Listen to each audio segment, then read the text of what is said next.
बेरूलाल जी, सबसे पहले तो आपका बहुत-बहुत स्वागत है बस आपका आशीर्वाद है सर। और हम आपको और बहुत-बहुत बधाई देना चाहते हैं कि आपको राष्ट्रपति पुरस्कार के लिए चुना गया है इस बार शिक्षक दिवस पर। जी जी जी सर। बताएं अपने मन की भावनाएं, कुछ कैसा लग रहा है? बहुत अच्छा लग रहा है सर, क्योंकि ये मेरा फर्स्ट टर्म था। विगत वर्ष ही मेरे 10 साल कंप्लीट हुए हैं एजुकेशन डिपार्टमेंट में, और इस पद के लिए 10 साल सेवा अनिवार्य रहती है। तो मेरा फर्स्ट टर्म में ही सिलेक्शन होना मेरे लिए गर्व की बात है और मन प्रफुल्लित है। हम्म। जी सर। आपका मन प्रफुल्लित है और हम भी प्रफुल्लित हैं क्योंकि हमारे प्रदेश के एक आगरमालवा के शिक्षक को ये सम्मान मिलने जा रहा है। जी जी हाँ सर। हाँ जी इसमें क्या मेन जो मैं ये कह सकता हूँ कि आपकी टीम का भी मार्गदर्शन रहा है मुझे, जी क्योंकि जी जी। अभी पिछले महीने की बात है, शायद जून या इसमें 31 अगस्त के दिन भोपाल में यूनिसेफ और भारत स्काउट गाइड का एक कार्यक्रम चल रहा था, क्ले प्रोजेक्ट, हाँ हाँ। जिसमें आकाशवाणी से एक मैडम आई थी मोटिवेटर के तौर पे। जी। तो उन्होंने उन्होंने काफी सहायता करी हमारी भी, तो उनसे भी कुछ सीखने को मिला। वाह वाह वाह, मतलब आपके इस पुरस्कार में कई लोग सहभागी बने हैं जी जी और जी जी निश्चित रूप से ये हम सभी के लिए गौरवान्वित होने की वाली बात है। जी सर। बेरूलाल जी, मैं जानना चाहता हूँ कि आप कौन से ग्राम में पदस्थ हैं और कौन से आपके स्कूल का नाम क्या है? सर मैं ग्राम खेरिया में पदस्थ हूँ सर, और वो सुसनेर विकास खंड के अंतर्गत आता है, हम्म। जिला आगरमालवा है।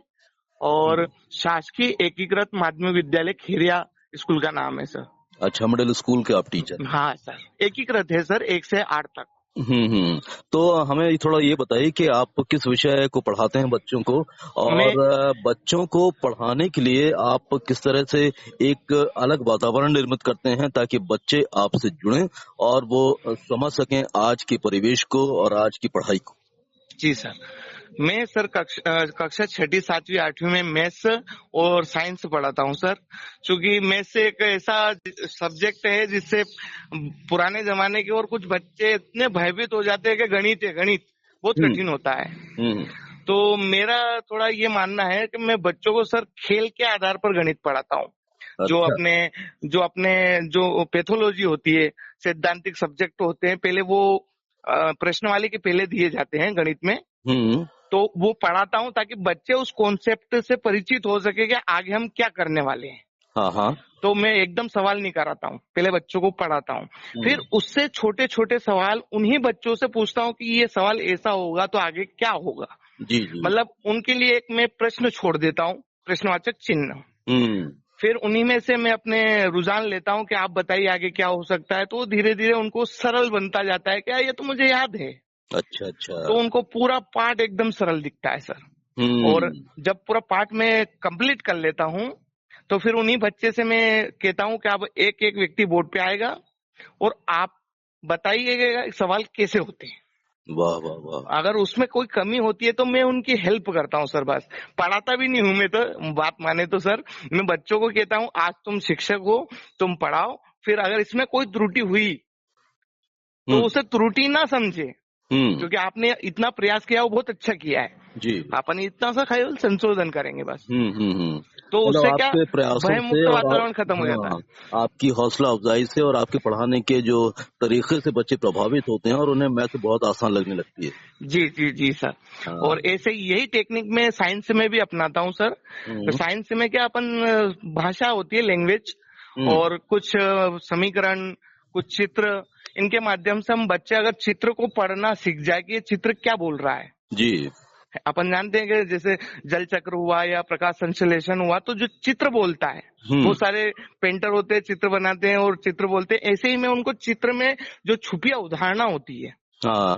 उसको अपनी लैंग्वेज में लिखने के लिए कहता हूँ, ताकि हम्म, आपको विज्ञान कठिन नहीं लगे, और जो उसके मूल अपन जैसे संशोधन नहीं कर पाते, हाँ। पानी को जल ही लिखना है, जी तो जी वो जी। उनको बता देता हूँ कि अपन अपनी भाषा में पानी लिख सकते हैं, हाँ। लेकिन विज्ञान उसको जल बोलता है। बिल्कुल बिल्कुल ठीक है, बिल्कुल। तो वो भी उन्हें अच्छा लगता है।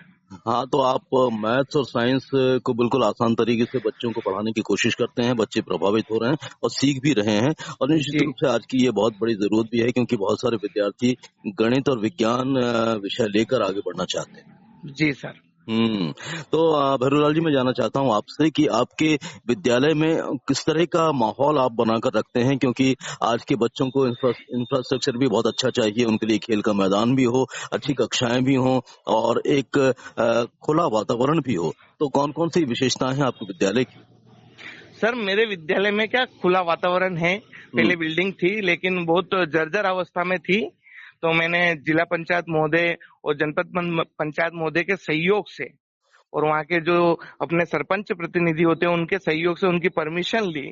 हम्म। और उस मैदान, क्योंकि जो बिल्डिंग धराशायी हो जाती है हमारे लिए बहुत घातक होती है, तो हम्म। पहले उनको डिसमेंटल कराया और वो काफी बड़ा मैदान हो गया। तो बच्चों को खेलने के लिए अलग अलग ग्राउंड भी मिल गए उनको, और बच्चे खूब खेलते हैं। और उन्हीं खेल के बीच में हम उनको हम्म। टास्क दे देते हैं कि अगर कोई जीतता है तो इस प्रश्न का जवाब देगा, और अगर हम्म। कोई हार भी गया जी। तो आपको बख्शा नहीं जाएगा, आपको जवाब देना है, चाहे गलत दो। अच्छा। गलत भी दोगे तो स्वीकार है, हम्म। ऐसा नहीं कि डांटेंगे। आप गलत जवाब भी देंगे तो प्रशंसा के पात्र है कि आपने कोशिश की। हम्म। जी सर। अच्छा। और हरियाली का वातावरण है सर। इको इको जो इको क्लब का मिशन लाइफ चल रहा है, उसके 7 जो पार्ट हैं, हम्म। वो इस 7 पार्ट पे मैं बच्चों को जो उनके बाल्यावस्था है हम्म। उसमें अभी से डाल रहा हूँ। हमारे बहुत सारे सर कहना नहीं चाहिए कि बच्चे अगर झाड़ू लगाते हैं, बच्चे अगर सिंगल यूज प्लास्टिक उठाते हैं तो एक न्यूज बन जाती है हम्म। कि शिक्षक ने ये कराया। हम्म। हम्म। लेकिन मैं उससे थोड़ा हट के काम कराता हूँ। मैं परमिशन लेता हूँ पालक से, हम्म। और भारत स्काउट गाइड और यूनिसेफ से मिलकर हम्म। इसको एक नया आयाम देता हूँ कि आप इस प्लेटफॉर्म के माध्यम से ये काम कर सकते हैं, ताकि हमारी छवि भी धूमिल ना हो, हम्म। हमारे पात्र हो। लेकिन बच्चों को ये मैं सिखाता हूँ कि ये देश हित में है, बिल्कुल बिल्कुल। अपने हित में नहीं, देश हित में हमें स्वच्छ बनाना है।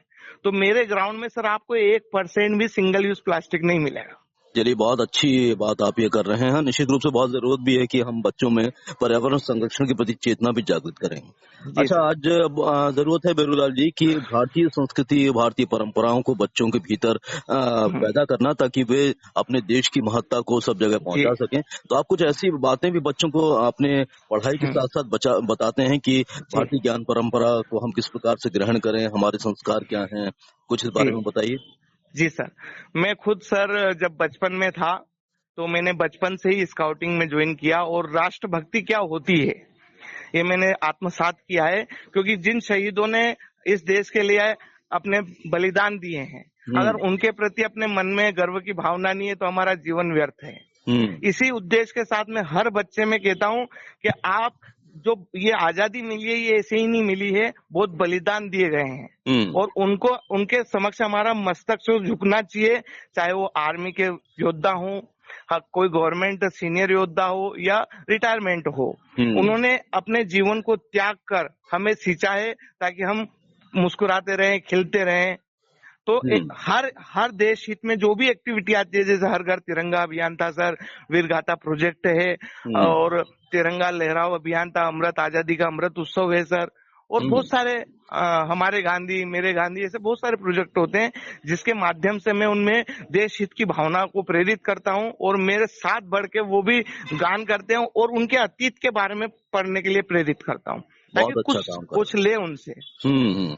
अच्छा, और आपको 10 वर्ष का सेवा काल आपका हो चुका है, उसके बाद आपको ये राष्ट्रपति सम्मान मिलने जा रहा है। जी हमें सर। ये बताएं कि अब ये जब ये बड़ा सम्मान हमारे से जुड़ जाता है, तो हमारी जिम्मेदारियां, हमारे दायित्व भी काफी बढ़ जाते हैं। तो अब आपके सामने किस तरह की चुनौतियां हैं, ताकि जो शिक्षा है उसका प्रचार प्रसार हो सके और बच्चों को बेहतर से शिक्षा देकर हम उन्हें एक अच्छा भविष्य भी प्रदान कर सकें?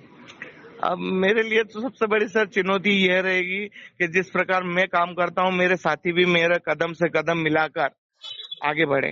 हम्म। सभी सभी मतलब पूरे प्रदेश के हैं, और उन्हें किसी भी प्रकार का सहयोग चाहिए तो मैं तत्पर हूँ।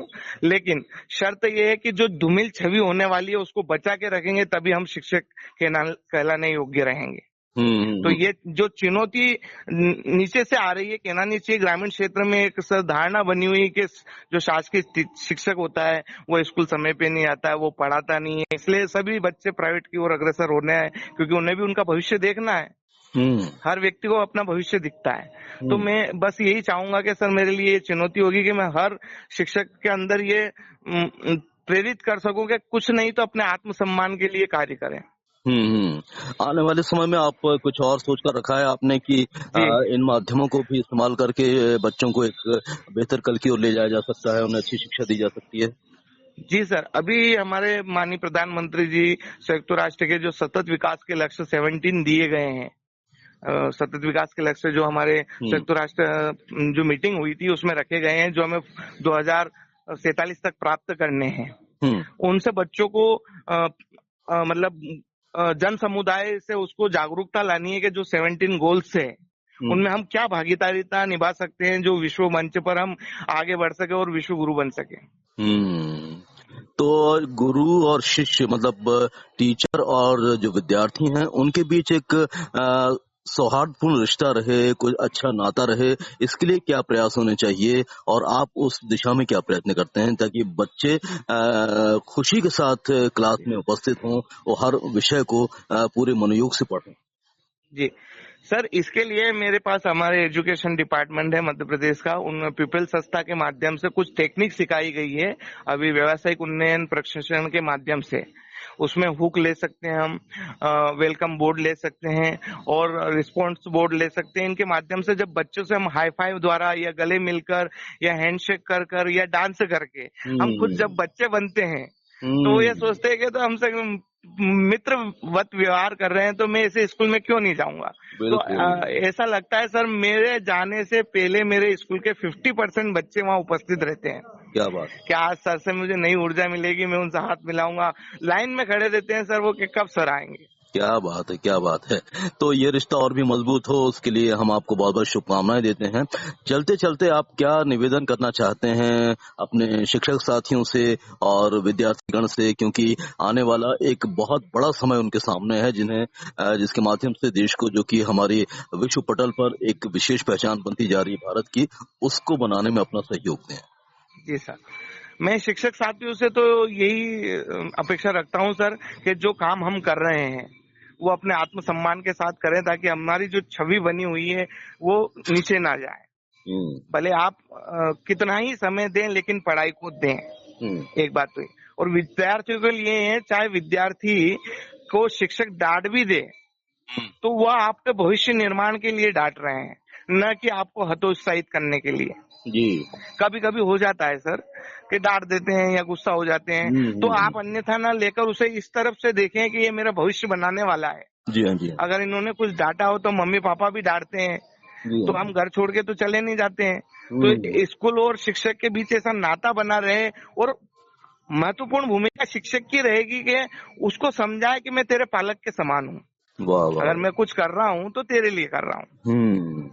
जी तो चलिए बहुत अच्छी बात आपसे हुई भेरूलाल जी और हम अपेक्षा करते हैं कि आप लगातार अपने जो प्रयास हैं उसको सक्रियता के साथ आगे बढ़ाते रहेंगे और भी कई सम्मान और उपलब्धियाँ आपके खाते में आती रहेंगी, ऐसी हम आपको जी। शुभकामनाएँ देते हैं। राष्ट्रपति पुरस्कार मिलने के लिए एक बार फिर से बधाई के साथ इस बातचीत को समाप्त करते हैं। जी, बहुत-बहुत धन्यवाद। Thank you sir, thank you sir.